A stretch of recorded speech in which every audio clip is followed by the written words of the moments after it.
ഈശോ മിശിഹായ്ക്ക് സ്തുതിയായിരിക്കട്ടെ.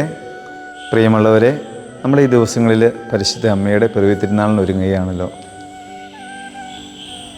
അമ്മയുടെ പിറവി തിരുനാൾ ആഘോഷിക്കാൻ ഒരുങ്ങുന്ന ഈ അവസരത്തിൽ അമ്മയുടെ ജീവിതത്തിലെ ചില സംഭവങ്ങളെപ്പറ്റി ധ്യാനിക്കുന്നേറെ നല്ലതായിരിക്കും.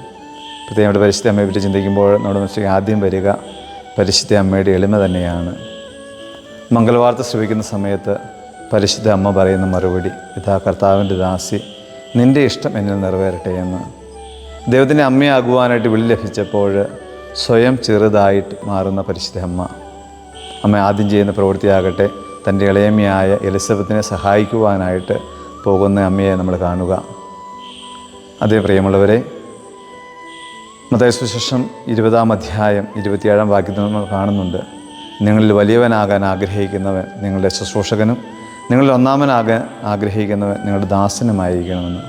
പരിശുദ്ധ അമ്മ ദൈവത്തിൻ്റെ അമ്മയാകുവാൻ വിളി ലഭിച്ചപ്പോൾ സ്വയം ചെറുതായി, സ്വയം എളിമപ്പെടുത്തി ശുശ്രൂഷാ മനോഭാവത്തോടെ സഹായിക്കുവാനായിട്ട് കടന്നു ചെന്നു. അതുപോലെ നമുക്കും നമ്മുടെ ജീവിതത്തിൽ മറ്റുള്ളവരെ സഹായിക്കുവാനായിട്ട് എളിമയെന്ന പുണ്യം അഭ്യസിക്കുവാനായിട്ട് പരിശ്രമിക്കാം. പരിശുദ്ധ അമ്മയുടെ പിറവി തിരുനാളിന് ഒരുങ്ങുന്ന ഈ ദിവസങ്ങളിൽ Malippara saint Mary's Sunday school നിങ്ങൾക്ക് മുമ്പിൽ കർത്താവിൻ്റെ ദാസി എന്ന ചെറിയൊരു പ്രോഗ്രാം ചെയ്യുകയാണ്. പരിശുദ്ധ അമ്മയുടെ ജീവിതത്തിലെ ചില സംഭവങ്ങളെ കോർത്തിണക്കിക്കൊണ്ട് ഓരോ ദിവസവും ചില ചിന്തകൾ പങ്കുവയ്ക്കുമ്പോൾ ഇത് ശ്രവിക്കുവാനും ഇതിൻ്റെ നന്മകളെ സ്വന്തമാക്കുവാനും മറ്റുള്ളവരിലേക്ക് എത്തിക്കുവാനും നമുക്ക് പരിശ്രമിക്കാം.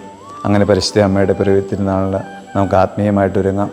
അതിൻ്റെ നമ്മയെല്ലാം സമർത്ഥമായിട്ട് അനുഗ്രഹിക്കട്ടെ. ഈശോ മിശിഹായ്ക്ക് സ്തുതിയായിരിക്കട്ടെ.